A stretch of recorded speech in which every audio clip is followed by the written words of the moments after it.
want to do is identify the things that people are coming to you for. So for me, they're coming to get grants written. And then I was seeing that the problem was really a marketing plan. So identify who that was. So that was holistic business owners. So then the next thing that you want to do to find out what their problem is and to speak in their language. So grab a couple of these potential clients, sit down for a coffee and just chew it over with them. What is it that, what's itching you? What's the pain? What would you like to see more of? If you had all the money, so these are questions that you can ask them. If you had all the money in the world, what would that look like? And it's not so much their answers, but you're listening for the language. Mm-hmm. So it's, if you're talking to, I don't know, a used car salesman, he'll be talking about, how big the tires are and how fast the brakes stop and, the big engine and that sort of thing. But if I'm talking to a holistic business owner, she wants to know that she can work from home around her children or around her family, responsibilities, and still have time to do the things that she wants to do.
Talking with the experts.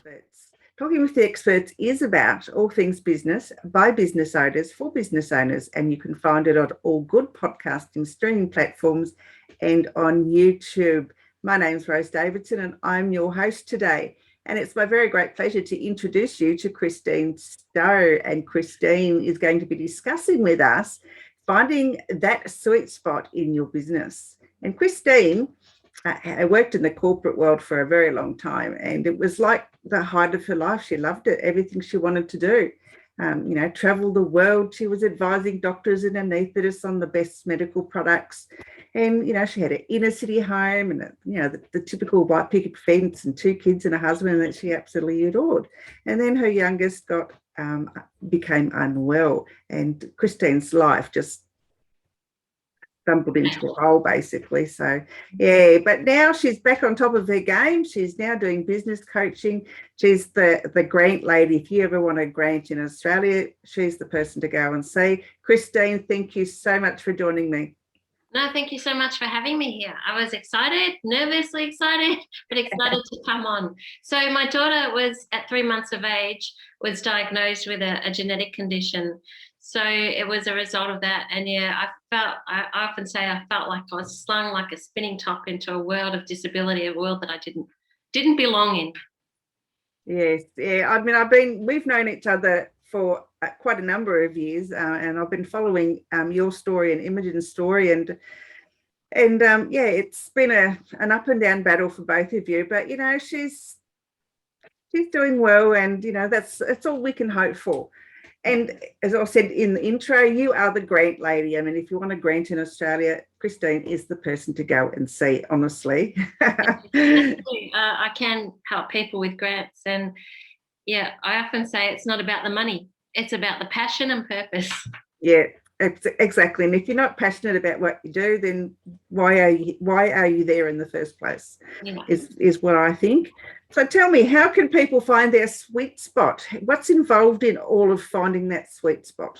So to go back, I was, finding something wrong with my daughter, and then got involved in politics, got elected to local government. And after that, I was looking how I could use my skills and abilities, and looked at what I had in my tools, if you like. And what I had was I'd been 100% successful in applying for grants. So I set up a special school holiday program. And so I wrote a program to help people, help businesses, small businesses apply for grants. So the steps that you need to take is to get clear on your vision, write a budget, and then put it into writing. But what I found was that it was mostly women coming to me in holistic businesses who hadn't done the initial steps, who hadn't actually written a business plan and a marketing plan, which is really what you need before you're going to apply for a grant. So that's how I came about. It was the people who are coming to me, and that's how I identified my market, who needed the most help. So what I saw was that those people hadn't identified the problem that they solved for their market. So they were talking about, so they're typically hypnotherapists, naturopaths, Reiki healers, coaches, but they don't talk about the problem that they solve. They talk about in terms of the modality. They say, my modality is this, or my modality is Reiki, or my modality, I'm a great hypnotherapist. But they weren't, and then usually not connecting to their clients that way. Because your client doesn't care about your modality. They just want you to solve their problem. I'm coming to you for, because I'm depressed or I'm anxious or I'm overweight. So those are the problems that they're typically solving, but they're not connecting with it. And I suffered from it myself. I think when we all start in business, we all suffer with it. We think we've got all these great skills. Just like push them out there, and it's like having a child. Just push and push and push, but who gives a damn? Because you're not solving anything.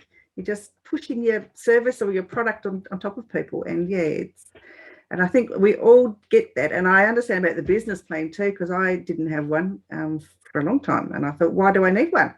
But you do. It's so just not even for your own peace of mind, but if you want to, as you say, get a grant.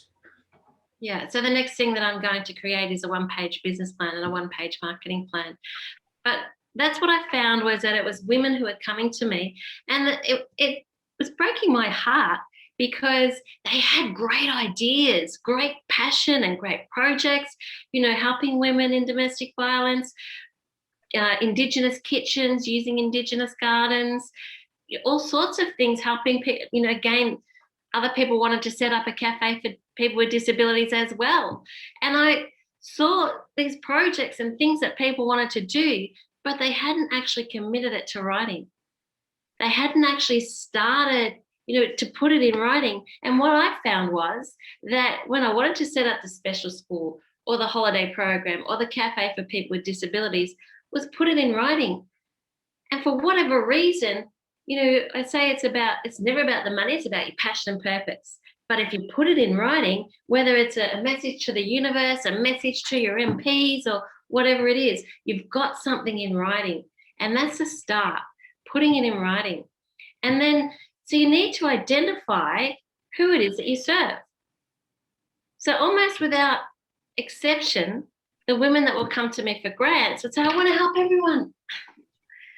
But you can't help everyone. And what I realized was I used to run a group called Women in Property. And that was really specific, women interested in property. And it got bigger and bigger and bigger because it spoke to what it was. So that's when I realized you need to focus on who it is that you serve so that you can, almost like you're speaking to that individual person, speaking their language. So you need to identify who it is that you serve and then the problem that you solve for them. So is it weight loss? Is it anxiety? Is it helping with parenting? Whatever that problem is. Because I've seen the people come to me, they've got beautiful skills, but they're not connecting because they haven't identified the problem. And very early on, before there was internet, maybe even last century, I did a mini business course at TAFE. And he said, if you've got a business idea, he said, go out and test it out. Go out and see if people want it. He said, stand at the railway line with a scratchy ticket, and get people's feedback. Is this a good idea? Would you buy this? And a lot of times people got beautiful ideas, but they haven't tested it out. Well, they haven't actually worked out the business center, the income center. So I've had people that come to me that have got a great business idea, but they're charging the wrong person. So they're charging the people, the service providers rather than the clients.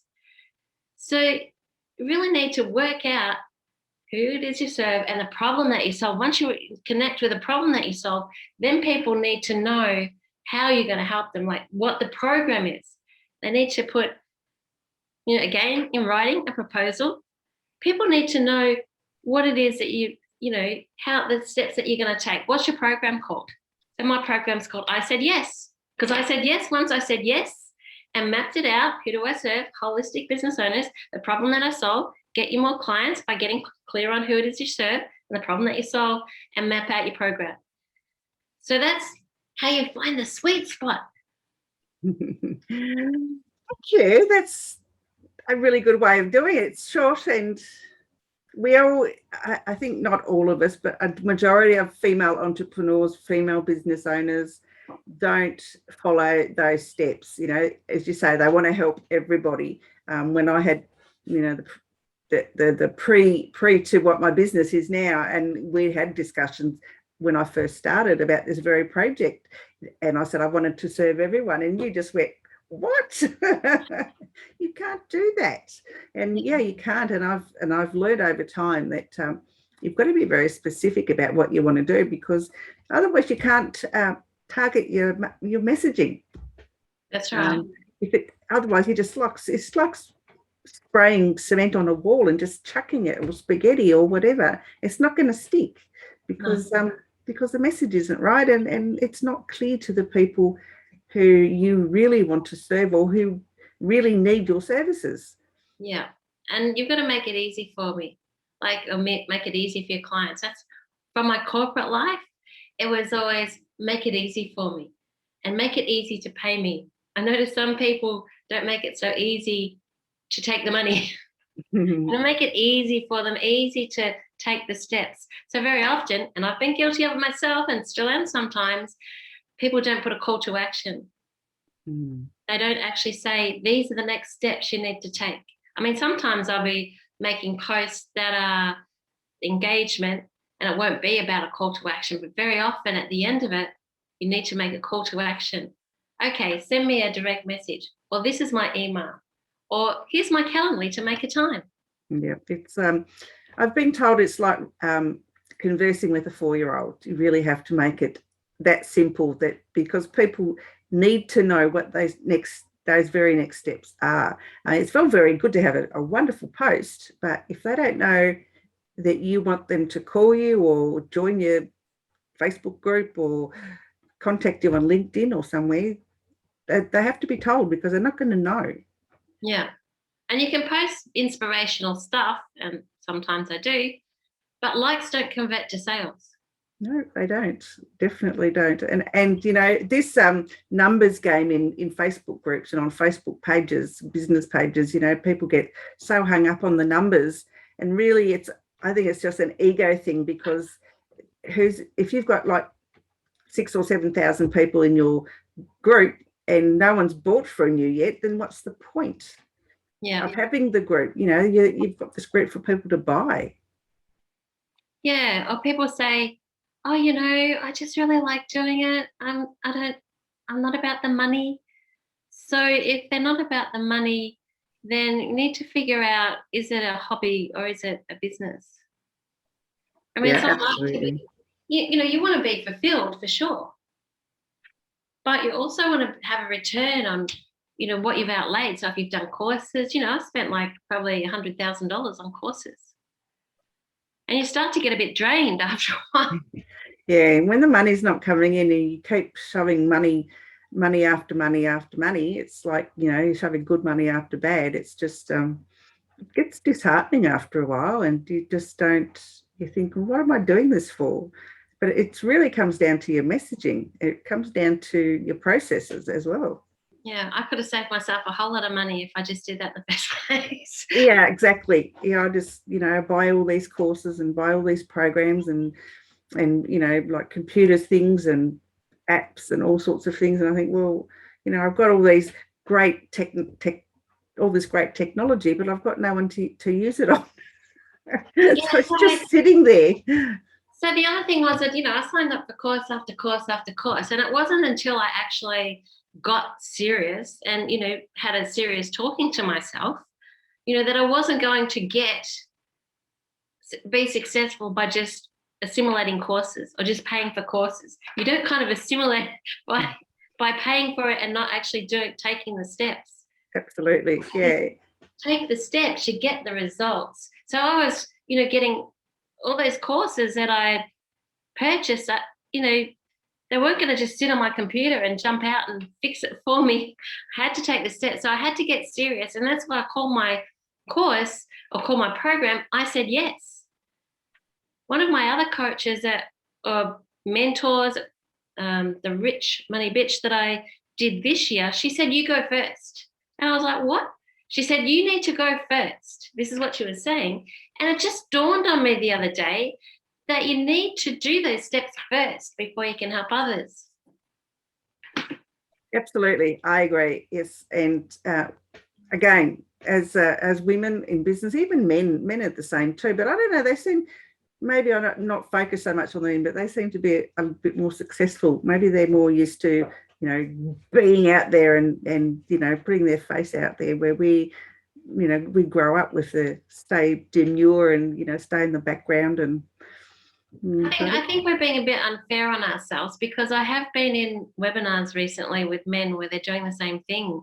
They're not actually, that they want a grant because they don't want to charge for something. So I think that we're probably a bit hard on ourselves. I don't think it's just women that do it, men do it as well. Yeah, they do. But as I said, I'll probably not focus so much on what the men are doing and more on what the women are doing, because they're my target market. So yeah. We women do it differently, that's for sure. Oh, absolutely. Absolutely. Okay, so, we've gone through it to find out what the sweet spot is. So now can we just dive a little bit deeper and find out how we get to that point? So the first thing that you want to do is identify the things that people are coming to you for. So for me, they're coming to get grants written. And then I was seeing that the problem was really a marketing plan. So identify who that was. So that was holistic business owners. So then the next thing that you want to do to find out what their problem is and to speak in their language. So grab a couple of these potential clients, sit down for coffee and just chew it over with them. What is it that, what's itching you? What's the pain? What would you like to see more of? If you had all the money. So these are questions that you can ask them. If you had all the money in the world, what would that look like? And it's not so much their answers, but you're listening for the language. Mm-hmm. So it's, if you're talking to, I don't know, a used car salesman, he'll be talking about, how big the tires are and how fast the brakes stop and, the big engine and that sort of thing. But if I'm talking to a holistic business owner, she wants to know that she can work from home around her children or around her family, responsibilities, and still have time to do the things that she wants to do. So she's not going to be concerned about the size of the engine and the size of the tires, but she wants to know. So those are the things that I'll be talking about, that I do talk about. I talk about my journey. I talk about how I balance looking after Imogen and taking the steps and the reasons that I do this. And the reasons that I do this are the same as it is for those women. That I want to work around my caring responsibilities with Imogen. I also want to be fulfilled. I also want to be rewarded and acknowledged for what I've learned. And that's what I found common amongst all the women. They want to be acknowledged. And I've heard them say, women that I've spoken to a couple of times, women born for more. They're born, we've got something to offer, but we're not using it. We're not fulfilled.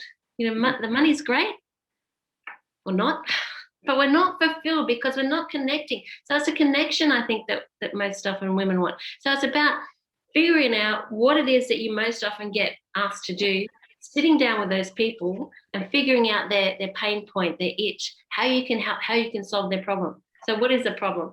Is it about money? No. You know, if it comes to grants, it's about your passion and purpose. Yes. And passion and purpose, as I said earlier, if you don't have passion, then you're in the wrong game. I do believe. So it's like podcasting or excuse me, or, you know, making videos or PowerPoint presentations, writing grants or helping people to get their grants. I mean, I know a lady who helps women get awards. She teaches them how to write award applications, and she does great stuff, you know, and a lot of her clients have won huge awards. So, you know, and that's what her business is. But it took her a while to get to that sweet spot to figure out what people want and what they'll pay for. Exactly right. I mean, and I know a lot of, but they mightn't pay, and then you start to feel drained. Yeah, I know a lot of times people just want free advice. You know, I've had that heaps of times. You know, I've offered help in a group or something. Next thing I know, I got, you know, 20 or 30 women. Oh, can you help me with this idea or that idea? You know, yeah, you think, well, if I'm helping all these people, why are they wanting everything for free and not willing to pay for it? And that turned me around a little bit. I thought, well, I just have to stop offering so much for free and start getting people to pay for it. I mean, it's cost me money to learn all this stuff. So, you know, I don't know, maybe that's a selfish attitude. No, look, it's not selfish at all. I mean, it's not selfish at all, because you're doing someone a favor. And one of the things that I realized, you know, back from my corporate career, but also through this career, one of my mentors said, the more they pay attention. So it's not being selfish. It's if you charge someone, they're more likely to take action. When I was on council, so, you know, I was elected to local government, and when I was on council, I noticed that people would want me to help them figure out how to do stuff. They'd say, that's great, we want to know how to do that. But they'd come to me on council, and so they would get the information for free, or they'd get my feedback for free, but then they wouldn't take action. So you're not doing them any favors if they don't take the action, because then they're not getting the outcomes that they desire. So it's not selfish at all. In fact, you know, the more they pay attention, and the better their results and outcomes are. Yeah, I got chastised by someone that I greatly admire, and he said to me, Rose, I was doing a disservice to the industry that I'm in. I said, why is that? He said, because you're not charging anything. So your people that are, you know, charging for their services are going without work because you're giving the same sort of service for free. And I had never thought about it in those terms. And honestly, what he said to me was really took me aback. And so I changed the way I was doing stuff and offering less things for free, because yeah, he was right. I was doing other people in my industry a disservice, and I hadn't thought of it on those terms before. No, I hadn't thought of that either. But it is true, I suppose. But the more they pay attention, and the more they get the results. Yeah. I was, you know, helping people with grants, and I had someone come to, you know, she said, oh, you know, I'm interested in grants. And she came to my house, and I made her coffee, and we mapped out what she needed to do to get a grant. And she went away, and 6 weeks later, she said, that was great, Christine. I got $10,000 out of that. And that's when I realized I'm worth $10,000. I paid for the coffee. I mapped it out for her. She took it away and got the grant.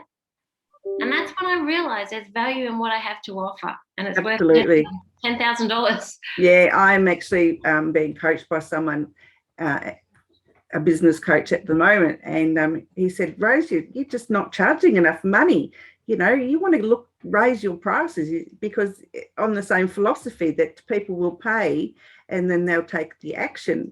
You know, being so inexpensive with my prices, I probably thought there was something wrong, or I wasn't going to do a good job. And then because I was always a bit hesitant to you know, charge what I believe that I'm worth. And he said, well, you need to charge what you think you're worth, because you are worth it. And, you know, stop demeaning yourself by charging all this little pittance. And I thought, you know, thank you for pushing me in that direction. I think I find a lot of business owners are in that sort of same mindset as myself, is that they don't think if they're overcharged, or they think that they're overcharging if their prices are high, and and lower their prices to reflect that. And it should be always raising your prices, because you are worth. You've had to learn. It's taken you years to learn what you know. It's probably cost you money. So you need to build that into the factor of your pricing. So you need to charge for the outcome. So the outcome was $10,000 for the grant. Absolutely. So that's when I realized. So not for the hourly rate, because like you say, you built up, and I've 21 years I've been applying for grants. So that didn't happen overnight. And people just want their problem solved. So a lot of the time they just want the grant written, and I'm happy to do that. But what I'd really like to see, what I really love to see, is women being successful, finding that sweet spot, sitting down with their clients over a cup of coffee. How good's that? And finding out how they can actually serve those clients. That would be the best. That's how I most want to help women. Yeah, and we all need to learn that lesson too. That we have a lot to offer. We undervalue ourselves, and quite often, and we don't know our own worth, basically. And we need to step out of that mindset and know that we're worthwhile, and know that we're absolutely awesome, and we should be charging accordingly. I mean, one good exercise to do as well, and I've got a lead page, a lead magnet on it, is to write down all the things that you've achieved. Like sometimes when I look at what I've achieved, elected to local council, written my book, completed my master's of business administration, I go, holy cow, Yeah. And that's a really good exercise, and to have it in front of you and realize that you are worth it. Absolutely. Yes. Okay, so we've talked about what the sweet spot is. We've talked about journey getting to the sweet spot. So what do you do once you find that sweet spot? So then you use the language that your client's using. So, I want to lose weight, or I'm feeling depressed, or use the language that your client's using to post, to attract those clients. So there's no point making flyers or doing marketing until you've actually found the language that your person's using. So you can, make posts on Facebook. You don't have to go down to the local railway line anymore with the TATS tickets. You can actually post on Facebook and see what people are responding to. So are they responding to, are you depressed? Or do they respond to, last week I was depressed and these are the steps that I took to get over it? Are they responding to, a Friday night meditation maybe? So it's about hearing their language and then testing it out on Facebook or social media, because it's cheap and it's free. Absolutely, yes. And as long as it remains free, make the most of it.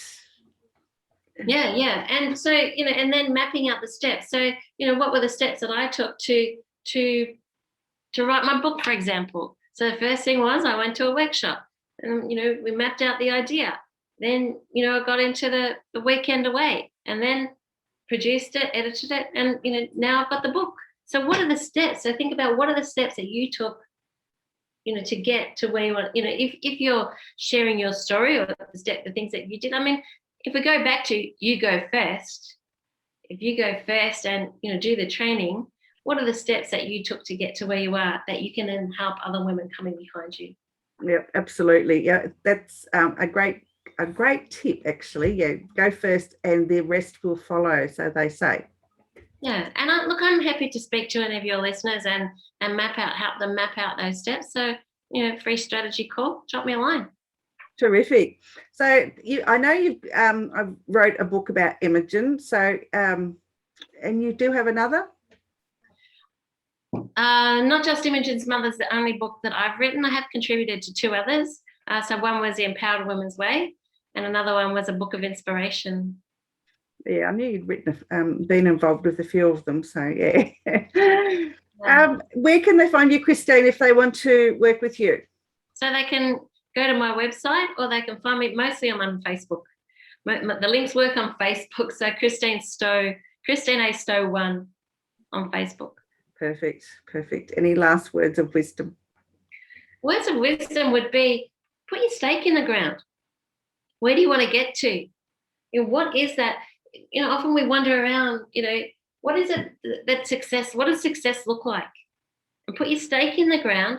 I mean, who would have thought a full-time carer with my daughter that requires 24/7 care, I could complete a Master's of Business Administration, write a book, and stand in a federal election against the leader of the opposition? Who would have thought that? But I just put my stake in the ground, said, this is what I'm going to do, and I did it. People laughed at me when I said I was going to stand in the state election or the federal election. And they don't laugh now. No, they don't. So decide what it is you want to do and just focus on that. Yeah, you've got to have a destination. You've got to have the outcome in mind. You've got to have the end game in mind before you can really progress through and start anything. I think you need to focus. It's like your roadmap, like if you want to go to Queensland, if you don't follow the roadmap, you end up in Perth. Then you go, what am I doing here? That's it, exactly right.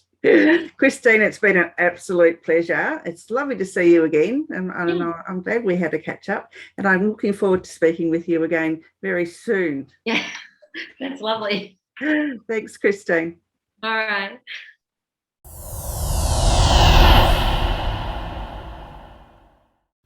Talking with the experts.